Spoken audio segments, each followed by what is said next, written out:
Hey everyone, and welcome to This Explainer. Today, we're going to try something kind of fun and take a completely different approach to what seems, at least on the surface, to be a super simple children's song. We are basically going to apply Wall Street level analysis to the nursery. We'll be unpacking the hidden depths of the song Dad Has No Money and figuring out what it reveals about the profound, everyday economics of running a family. It's actually a fascinating look at how resources, sacrifice, and human capital all intersect under one roof. So let's just get right into it. Okay, let's dive right into this core lyric because it really sets the stage for the whole shebang. This single sentence reveals a totally deliberate parental investment strategy. The song explicitly tells us that dad needs a new car, but there's just not enough money. Yet it immediately pivots to his choice. He'd rather make memories, so he spends it on the family. He's actively choosing an intangible asset, memories, over a tangible, highly practical one, like a reliable vehicle. And make no mistake, this isn't some accident. It is a highly conscious economic decision. Part 1. The Family Economics Dilemma. Limited Resources. So we kick off our analysis by looking at the core conflict established right at the start of the story, which is a household facing a very tight budget constraint. And honestly, this brilliantly illustrates that classic everyday economic tension we see in pretty much every family. On one hand, you've got necessary adult utility. Dad absolutely wants and needs a brand new car. But on the other hand, you've got the creative, experiential desires of childhood. The kids want bikes to ride, guitars, drums, and paint to play with. The whole scenario sets up a reality of absolute scarcity. There simply isn't enough capital to fund both the infrastructure of the family, the car, and the enrichment of the kids. Now, when faced with this zero-sum game, it's wild to see exactly where Dad consciously routes his limited funds.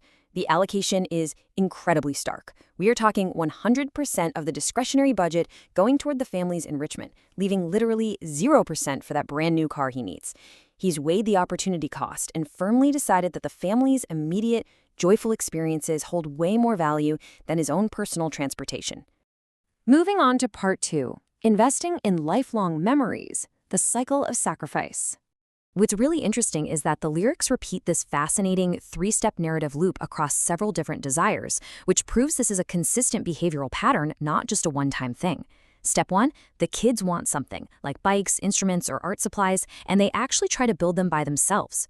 Step 2, total failure. The lyrics explicitly say the homemade bikes just won't work right, the guitars and drums fall apart so easily, and the paint supplies don't turn out quite right. And then step 3, Dad swoops in to buy it, continuously sacrificing his car fund to solve their problems. But here is the absolutely crucial point. Dad isn't just throwing money at random plastic toys or mindless distractions. Think about what he is specifically funding here: riding bikes, playing guitars and drums, and painting.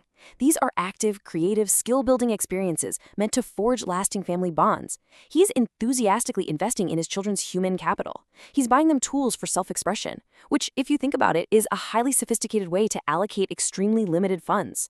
And what makes this economic model work so beautifully is the emotional delivery system. Seriously, he doesn't do this with any resentment. There's no sighing or complaining about his broken car. The source explicitly notes how he handles the kids' repeated failures to make their own toys. He gives them this profound verbal reassurance, telling them, "You're not alone." And when he finally hands over that precious money, he buys some with a smile. He is literally absorbing their disappointment and funding their success with pure joy. Which brings us to part 3, the cost of sacrifice, depreciation, and the breaking point. Because in the economics of a family, every single resource you reallocate away from a necessity is eventually going to carry a cost. I mean, you can only defer maintenance on a core asset for so long before the whole system starts to fail. So what actually happens when the sacrifice finally catches up to him?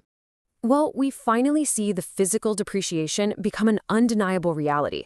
The lyrics reveal that now Dad's old car is breaking down as it's being towed. The asset has completely, totally failed. And on top of that, the human cost is spelled right out for us.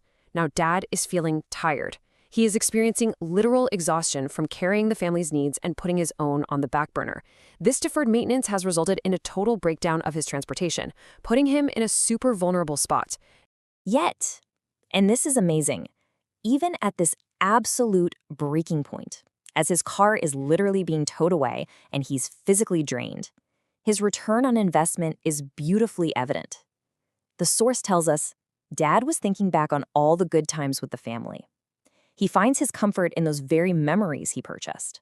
That intangible asset he's been investing in all along retains its full value, providing him with emotional shelter exactly when his physical assets collapse. And that leads perfectly into part 4, return on emotional investment, the dividend. Seeing their father tired and without a working car, the kids step up and declare they have a big surprise. They promise to save up all their pennies and fix it up like it's brand new. And guys, this is the payoff. The children, having absorbed their father's continuous generosity and sacrifice, immediately attempt to mirror it the second they see him in need. Think about the stark juxtaposition here. On one side, we have the actual financial value of the kid's contribution, which is, well, pennies. In the real world, a jar of pennies isn't going to fix a busted transmission or buy a brand new car.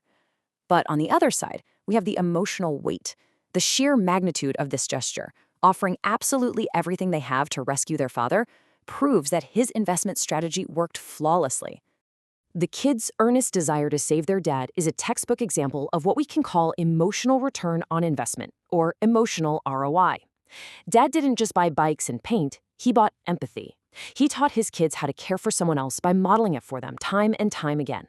He prioritized family experiences over his own material stuff, and the dividends paying out right now is a family unit that fiercely supports one another during a crisis.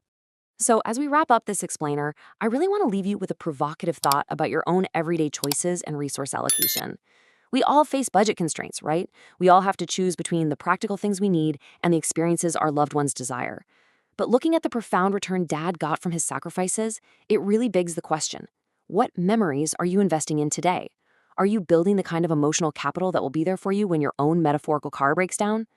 Thanks so much for joining me on this deep dive. Take this perspective with you, and I'll catch you in the next explainer.